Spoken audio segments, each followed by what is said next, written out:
तो दोस्तों फिर से हाजिर हैं आप सभी के लिए संडे की वीडियो लेकर। और संडे की वीडियो में हर संडे की तरह इस संडे भी हम लोग बात करने वाले हैं फ्रीक्वेंटली आस्क्ड क्वेश्चंस। वो क्वेश्चन जो अधिकतर लोगों की डिमांड होती है, जो अधिकतर लोग पूछते हैं, उन सारे सवालों को आज इस वीडियो में हम लोग डिस्कस करने वाले हैं। और सवाल हो भी क्यों ना, क्योंकि क्रिप्टो हम सब के लिए काफ़ी ज़्यादा नई है, काफ़ी ज़्यादा यूनिक है और बहुत ज़्यादा कॉम्प्लिकेटेड है। तो उसमें बहुत सारे सवाल लोगों के मन में आते हैं और हम लोगों ने इसको और इंटरेस्टिंग बनाने के लिए इसमें गिव अवे भी जोड़ दिया है, ताकि आप लोग का इंटरेस्ट बराबर बना रहे और आप लोग वीडियो देखने के बाद कुछ ना कुछ इससे पा भी सकें।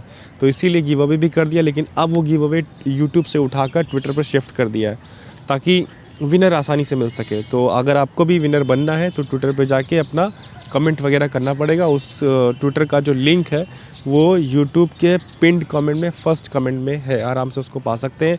और सिर्फ वीडियो एंजॉय करना चाहते हैं तो वीडियो एंजॉय कीजिए। इसमें जितने भी क्वेश्चन हम लोग रखे हैं काफ़ी ज़्यादा इंटरेस्टिंग, यूनिक और हर हफ्ते की तरह इस हफ्ते भी कुछ नया आपको सीखने को मिलेगा।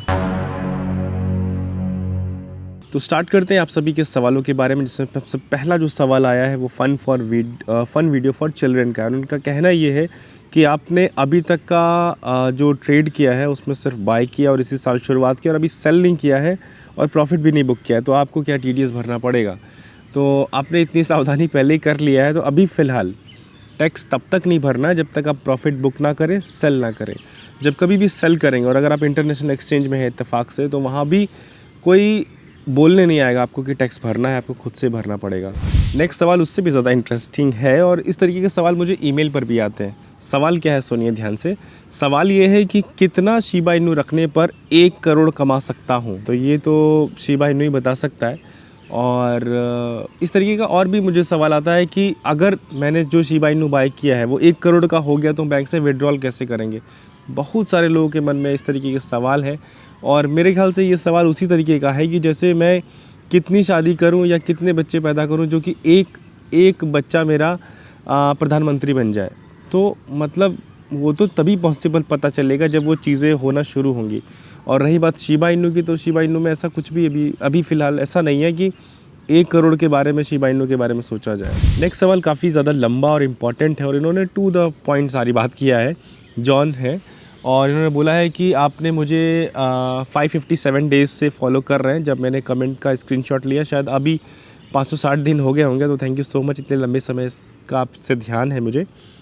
और आपका सवाल काफ़ी इंटरेस्टिंग है। सवाल ये है कि अभी रिसेंटली हमने एक बाइनेंस क्लाउड माइनिंग की एक वीडियो बनाई थी, उसमें कुछ कैलकुलेशन में एरर हो रहा है। मतलब अब जैसे एक छोटा सा उदाहरण देते हैं। हमने 10 टेरा हैश बाय किया था उस दिन, $306 पे किया था। और अगर हम उसको आउटकम देख रहे हैं तो उसमें मुझे तकरीबन $200-250 के आसपास मिल रहा है। यानी कि अगर हम जो हमारा प्रिंसिपल है उससे भी कम मिल रहा है। तो इसके लिए हमने बाइनेंस से कांटेक्ट किया है। उनका जवाब मिलने में थोड़ा सा समय लग रहा है और एक शॉर्ट आंसर ये भी हम देख रहे हैं, जो एनालिसिस कर रहे हैं अपनी तरफ से, वो ये है कि जो भी हमने टेरा हैश ख़रीदा है उसके लिए हमको पर दिन माइनर मिलते हैं। जैसे हम लोग को मजदूर मिलते हैं मजदूरी के लिए, उसी तरीके से उसमें माइनर मिले हुए हैं। तो मुझे शायद 293 माइनर्स मिले हुए हैं। और उनमें से कभी क्या होता है, पूरे माइनर्स माइनिंग करते हैं, कभी कभी उसमें कुछ छुट्टी करते हैं, कभी किसी की तबीयत ख़राब होती है। इस तरीके से उसमें दिखता है कि मतलब इनएक्टिव माइनर आपके इतने हैं, एक्टिव माइनर इतने हैं पर डे। तो शायद एंड ऑफ द डे कुछ रिज़ल्ट मिल जाए। और हाँ, नेक्स्ट वीडियो में भी इसी तरीके का सवाल का आंसर मैं देने की कोशिश करूँगा, क्योंकि हो सकता है उस समय तक बाइनेंस की तरफ से एग्जैक्ट रिवर्ट आ जाए इस चीज़ का। और रही बात इसकी कि कुछ फ़ायदा मिलेगा या नहीं, मेरे ख्याल से फ़ायदा मिलेगा, क्योंकि ऑप्शन ऐड है और अभी फिर से उसका अपडेट आया है, फिर से हमने 50 टेरा हैश फिर से ख़रीदा है। तो मेरे ख्याल से end of the day result मिलेगा, रिटर्न मिलेगा, प्रॉफिट भी मिलेगा। और बाकी एग्जैक्ट क्या होना है वो नेक्स्ट वीक भी इस टॉपिक को हम लोग शेयर करेंगे, डिस्कस करेंगे इस पर। नेक्स्ट सवाल रवि मेहरा जी का, और काफ़ी इंटरेस्टिंग सवाल इन्होंने पूछा है कि सर क्रिप्टो का यूट्यूब चैनल शुरू करना चाहता हूँ, इसकी शुरुआत कैसे करें?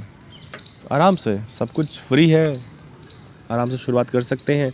और क्रिप्टो में क्योंकि अभी अवेयरनेस की ज़रूरत है, अभी ऑडियंस भी चाहती है कि हमको कुछ नया नया सीखने को मिले, और आराम से चला सकते हैं। बस हाँ, ये है कि कंटेंट आपको थोड़ा सा यूनिक रखना पड़ेगा। मार्केट में जो भीड़ में लोग जो ट्रिक लगा के चला रहे हैं करोड़पति बनाने का तरीका, या दूसरे को रोस्ट कर रहे हैं, पुराने यूट्यूबर्स की कमियां निकाल कर बता रहे हैं, तो वो तरीका ज़्यादा समय नहीं चलने वाला। अगर आपको रियली में काम करना है तो उसके लिए कंटेंट ढूंढ कर लाना पड़ेगा, वो चीज़ों को सॉल्यूशन देना पड़ेगा जिनका सॉल्यूशन अभी तक हो सकता है कि यूट्यूब पर ना हो। जिस समय हमने शुरुआत किया था उस समय हमने अपने आप को इसलिए वहाँ पर सेट कर पाए क्योंकि जिस समय हमने शुरुआत किया था mostly YouTuber trust wallet, MetaMask और बहुत सारी चीज़ों की बात ही नहीं करते थे। वो आते थे, अपने टॉप कॉइन बताया या कुछ चीज़ें बताई और फिर वो चले गए। या तो फिर उनका सिखाने का तरीका हो सकता है कि कुछ ऐसा हो कि ऑडियंस को वो पल्ले ना पड़ रहा हो। क्योंकि जब हमने शुरुआत किया था तो उस समय मुझे इस चीज़ की कमी लगी थी क्योंकि हम भी चाह रहे थे कि हम सीखें बहुत सारी नई नई चीज़ें क्रिप्टो में। तो जब कभी भी सर्च करें तो कंटेंट आता था इंग्लिश, तो उस समय बहुत ज़्यादा बड़ा वैक्यूम था। लेकिन अब वो चीज़ें धीरे धीरे फिल हो चुकी हैं, तो फिर भी बहुत स्कोप है। आपको और ज़्यादा मेहनत करके अपने आप को सामने लाना पड़ेगा बिना किसी गलत रास्ते को यूज़ किए, बिना किसी को मिसगाइड किए हुए। क्योंकि अगर आप करोड़पति बनाएंगे तो आराम से उस पर व्यूज़ तो मिल जाएगा, लेकिन वो जेन्युइन, वो आपका नाम, वो आपका ब्रांड वैल्यू कभी क्रिएट नहीं होगा। तो इसके लिए मेहनत और स्कोप तो आराम से है ही है। स्कोप अगर कुछ भी किसी भी फील्ड में अगर आप अच्छा काम करना चाहेंगे, मेहनत से करेंगे तो आराम से स्कोप मिल जाएगा। नेक्स्ट सवाल है ELG का। इनका कहना है कि आपने कई बार सवाल किया लेकिन मैं अनफॉर्चुनेटली सवाल नहीं शामिल हो पाया, तो इस बार आपका सवाल शामिल हो गया। आपका सवाल ये है कि आपके पास बाइनेंस अकाउंट है और आप उसको जाते हैं ऑस्ट्रेलिया, आई थिंक कनाडा और न्यूजीलैंड में चला सकते हैं क्या, आपने ये पूछा है। तो देखिए, जब हम कंट्री चेंज कर रहे हैं मोस्टली बाइनेंस से अकाउंट वर्क करते हैं, लेकिन कुछ एक आध ईमेल मुझे ऐसे भी आए हैं कि जहाँ पर कुछ विड्रॉल में इशू आ रहे हैं। तो बेस्ट ऑप्शन ये है कि जितना भी आपका क्रिप्टो है वो अपने डिसेंट्रलाइज वैलेट में ट्रांसफ़र कर लीजिए। उसके बाद वहाँ जाइए और फिर धीरे धीरे ट्रांसफ़र करके देखिए क्या वहाँ पर आप विड्रॉल कर पा रहे हैं। क्योंकि नॉर्मली प्रॉब्लम नहीं आती, लेकिन अगर प्रॉब्लम आ गई तो फिर सारा चीज़ ब्लॉक होने से अच्छा है कि सबसे पहले हम डेक्स पर ट्रांसफ़र कर लें, उसके बाद स्लोली ट्रेड करके देखें। जिस हिसाब से हम अगर कहीं गए हैं जिन भी कंट्री में अलग अलग, तो वहाँ पर हम लोगों के साथ तो ऐसा कुछ भी दिक्कत नहीं आई। इवन अगर हम बात करें दुबई, वहाँ पर हमने दिरहम विड्रॉल किया। अगर हम बात करें सिंगापुर में तो वहाँ पर सिंगापुर का डॉलर विड्रॉल किया। तो इस तरीके की दिक्कतें तो आई नहीं है, लेकिन कुछ भी अगर हो सकता है कुछ नया रूल आ जाए, तो उससे पहले सारा अपना क्रिप्टो अपने डेक्स में ट्रांसफ़र कीजिए। उसके बाद धीरे धीरे टेस्ट करके देखते रहिए, ये बेस्ट ऑप्शन है। नेक्स्ट सवाल है अजय जी का। इनका कहना है कि मेरा भी नाम अजय है, हालांकि मैं क्रिप्टो में न्यू हूँ, ज़्यादा कुछ जानता नहीं हूँ, लेकिन आपने सवाल काफ़ी ज़्यादा मैच्योर पूछा है। आपका पूछना ये है कि 3-4 तरीके बताओ लोगों को क्रिप्टो में ट्रेडिंग करने के लिए, स्पेशली फ्यूचर में, क्योंकि फ्यूचर में लोग अपनी डेली इनकम कमा सकते हैं।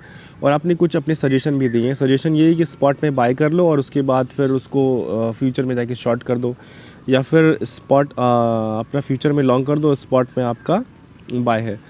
तो दरअसल इस तरीके से एक आध बार तो फ़ायदा हो सकता है, लेकिन फ्यूचर कॉल जो एक्सचेंज चलाते हैं वो ये सारा दिमाग लगा कर बैठे हैं। और ये समझिए कि जिस जगह तक हम सोचते हैं उससे आगे के वो सोचते हैं, तभी वो लोगों को लिक्विडेट कर पाते हैं। हमको जब फ्यूचर ट्रेड करते हैं तो हमको एक चेज़ करनी पड़ती है, हमको एक चीज़ों से लड़ना पड़ता है। क्योंकि जहाँ पर टोकन का प्राइस चल रहा होता है, जहाँ पर हम अपना दिमाग लगा रहे होते हैं, क्योंकि हमने उसमें कई मल्टीपल में लेवरेज ले रखी है।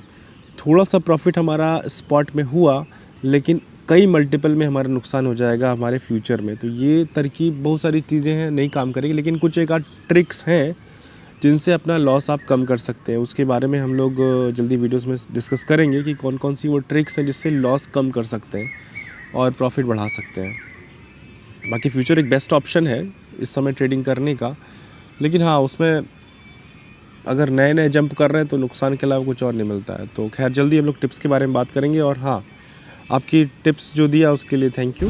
नेक्स्ट सवाल है नितिन कदम का। इनका कहना है कि sir, Indian exchange TDS cut कर रहे हैं तो कि वैसे ही प्रॉफिट पे टैक्स क्यों नहीं कट कर लेते? नॉर्मल इन्वेस्टर को तकलीफ़ नहीं होगी, नहीं रहेगी, टैक्स अपने आप ही भर जाएगा। हाँ, बिल्कुल सही आपने सजेशन सोचा है, लेकिन ऐसा पॉसिबल इसलिए नहीं क्योंकि एक तो गवर्नमेंट ने उनको अलाउ नहीं किया है, सिर्फ TDS काटने के लिए अलाउ किया है। अब सपोज़ हम जैसे GST भरते हैं, तो GST में क्या होता है कि हमने सपोज़ ये फ़ोन ख़रीदा और इसमें GST है 20,000 रुपये की, तो हमने वहाँ GST दे दिया। उसके बाद मंथ के एंड में हम गवर्नमेंट को ये बताते हैं कि हमारी GST ऑलरेडी जमा थी या नहीं थी, उसका एक अलग हिसाब होता है। उसके बाद फिर अगर नहीं होती है तो करते हैं, और अगर एडवांस में हमने फ़ोन लेते समय जीएसटी भर दिया है तो फिर जीएसटी को जो देने वाले थे उनको रोकते। तो ये बहुत सबका अलग अलग इंडिविजुअली होता है, इसलिए चीज़ें नहीं की जा सकती हैं। तो गवर्नमेंट ने भी ऑप्शन नहीं दिया है, थोड़ी बहुत तकलीफ़ हम लोग को झेलनी पड़ेगी। नेक्स्ट सवाल है एके वीडियोज़ का। इनका कहना है कि भाई मेरा क्वेश्चन का जवाब दे दो। आपका सवाल आज दे देंगे। आपका कहना ये है कि कोई कॉइन BP20 चैन पर वैलेट पर है, पर अब वो वैलेट से ट्रांसफ़र नहीं हो पा रहा है क्योंकि अब वो सोल चैन पर है, क्या करें? कौन सा कॉइन है ये तो बताइए, फिर उसमें स्पेसिफिक रास्ता बताते हैं।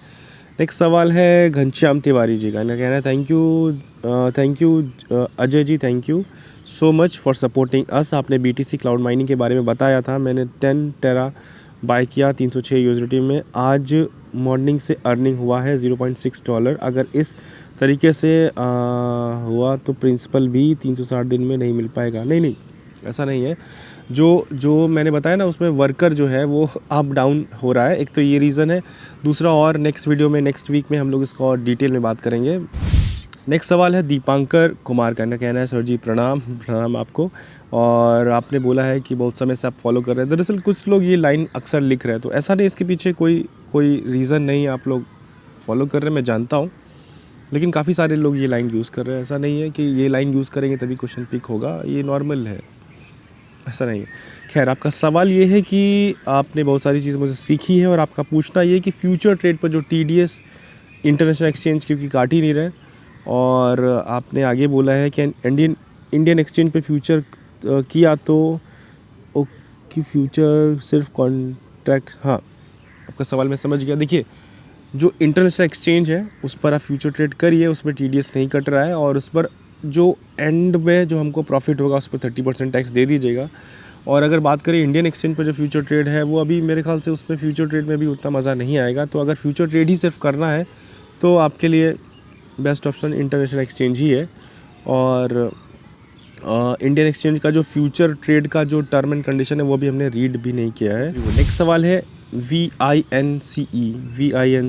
आपका कहना ये है कि अजय भाई आप बांग्लादेश से हैं और मेरी वीडियोस देखते हैं, thank you so much Bangladesh से आप सभी का। और आपका पूछना ये है कि जून जुलाई में फिर से बिटकॉइन 17,000 जा सकता है। इसके लिए हम एक वीडियो लेकर आने वाले हैं, उसमें डिटेल में इसके बारे में बात करेंगे, क्या पॉसिबिलिटी है। नेक्स्ट सवाल है संदीप दे का। कहना है अजय सर, बिना सेंट्रलाइज एक्सचेंज के हम क्रिप्टो में अगर एंट्री लेना चाहें तो क्या ले सकते हैं? I mean direct DEX use करके। हाँ, बिल्कुल कर सकते हैं आप। ट्रस्ट वैलेट पर आराम से उसमें देखेंगे USDT बाय करने का ऑप्शन आएगा, तो उससे बाय कर सकते हैं, लेकिन आपको अपने क्रेडिट कार्ड का यूज़ करना पड़ेगा, तो वहाँ पर फिर वो सेंट्रलाइज हो गया। तो कर सकते हैं, उसका थोड़ा सा आप दिमाग लगाइए, रास्ते ढूंढिए, आराम से कर सकते हैं सीधे डेक्स पर। नेक्स्ट सवाल है देव ज्योति जी का। कहना है कि I bought $10 Binance cloud mining 4 day back, still showing preparing, how many days it will take to complete the order. देखिए, $10 का अगर आपने ख़रीदा है तो मेरे ख्याल से शायद अभी जो लेटेस्ट के जो आए हैं माइनिंग वाले उसमें ख़रीदा होगा, तो उसकी प्रिपरेशन डेट शायद 2 मार्च की है शायद। तो उसमें डेट दिखेगा कि आपने जो ख़रीदा उसकी डेट, जब उसकी माइनिंग शुरू होगी उसकी क्या डेट है। नेक्स्ट सवाल है माइकल का। इनका कहना है कि can BTC make knew all time high this year? This year नहीं, लेकिन हाँ this year, may be next year, definitely it will touch 80H। Next सवाल है इंडियन का। इंडियन आपका नाम है और आपका कहना है इंडियन CBDC किस ब्लॉकचेन पर बनाया गया है? दरअसल क्योंकि वो CBDC है वो खुद की प्राइवेट ब्लॉकचेन पर बनाया गया है, वो ना ही BSC पर है, ना ही इथेरियम पर है, ना ही कोई सोलाना पर है, ना ही किसी और ब्लॉकचेन पर है। वो अपनी खुद की ब्लॉकचेन पर बनाया गया जो कि प्राइवेटली यूज़ हो रही है। जिस तरीके से बैंक अपना सर्वर यूज़ करते हैं उसी तरीके से ये ब्लॉकचेन यूज़ की गई है। नेक्स्ट सवाल है शैलेश मिश्रा जी का। कहना है कि भाई नाराज़गी है कोई क्या, इसलिए मेरा सवाल नहीं लेता? बिल्कुल कोई नाराज़गी नहीं। आपने पूछा BSW टोकन का फ्यूचर क्या है, क्या ये यूनिस्वैप या पैनकेकस्वैप जैसा परफॉर्म करेगा? देखिए, BSW टोकन को मैं आपके बताने के बाद ही सर्च किया हूँ और 300 कुछ के आसपास की रैंक है CoinGecko पर, और एक कॉमन टोकन है, बाइनेंस पर लिस्ट है और मेरे ख्याल से कॉमन है, और उससे पहले और सारे टोकन हैं जो टॉप 100 में, टॉप 200 में, उनको भी देख सकते हैं। और BSW से कुछ स्पेशल रीज़न है तो वो मुझे बताइए, ताकि हम फिर उस हिसाब से इसको ढूंढें। तो अब स्टार्ट करते हैं बात करना विनर्स के बारे में, जिन लोगों ने ट्विटर पर कमेंट किए थे, लाइक किए थे, रीट्वीट किए थे, शेयर किया था, फॉलो किया था, उन सब को हम लोगों ने रैंडम कमेंट पिकर में उस ट्वीट का लिंक डाल दिया है। और यहाँ पर से उनकी जितनी भी डिटेल है सारी फैच कर ली है। और अब स्टार्ट करते हैं कौन कौन विनर है। कॉन्ग्रेचुलेशन आप सभी को। और आपका जो पहला विनर है उनका नाम है trust in Allah. Okay, first आप विनर हुए हैं। नेक्स्ट विनर कौन है देखते हैं। नेक्स्ट विनर सेकंड विनर है हमारे Mehboob 909। Pick another winner, start. Second 2 winner हो चुके हैं। थर्ड विनर कौन है? थर्ड विनर है क्रिस्टा करके है। तो ये 3 विनर हो गए हैं। आप सभी को कुछ नहीं करना है, सिंपल हमारे DM में जाके अपना USDT का एड्रेस भेज देना है, बस इतना करना है। हफ्ते भर के अंदर, यानी इस संडे से लेकर नेक्स्ट संडे के बीच में किसी भी दिन हम वो सारे कमेंट को देखकर आपको USDT भेज देंगे। तो ये थोड़ा सा ईजी हो गया हमारे लिए भी, स्ट्रेस फ्री हो गया, वरना पहले यूट्यूब पर बहुत ज़्यादा कॉम्प्लिकेशन होती थी। तो खैर, आपको भी अगर पार्टिसिपेट करना है तो इसी वीडियो के फर्स्ट कमेंट में हमने ट्विटर का वो लिंक भेज दिया, जहाँ पर से आपको इंगेजमेंट करना है, ट्विटर अकाउंट को फॉलो करना है, कमेंट अपना सवाल पूछना है, लाइक रीट्वीट करना है। इतना सारा करने के बाद उसमें से हम लोग विनर को चूज़ करेंगे, 3 लकी विनर नेक्स्ट वीक भी। तो ये सारा करना है गिव अवे में विनर पार्टिसिपेट करने के लिए। अगर आपके मन में कोई सवाल है, जिस सवाल को आप चाहते हैं इस वीडियो में शामिल हो, तो जो यूट्यूब वीडियो देख रहे हैं इसी के नीचे कमेंट कीजिए। हम लोग इसी वीडियो के नीचे से सवाल को चुनेंगे और नेक्स्ट वीडियो में इसको ऐड करने की कोशिश करेंगे। ट्विटर से भी कुछ सवाल हम लोग ले रहे हैं। तो दोस्तों, ये सारी चीज़ें हैं। उम्मीद करता हूँ वीडियो आपको पसंद आई होगी। वीडियो अगर पसंद आई तो प्लीज़ वीडियो को लाइक कीजिए, चैनल को सब्सक्राइब कीजिए। स्कैमर से बच के रहिए, मार्केट बढ़ रही, स्कैमर हो सकता है काफ़ी ज़्यादा आपको परेशान करें, आपका पैसा लेके भाग जाए, तो उनसे बच के रहिए। और मिलते हैं नेक्स्ट वीडियो में। Thank you so much video देखने के लिए।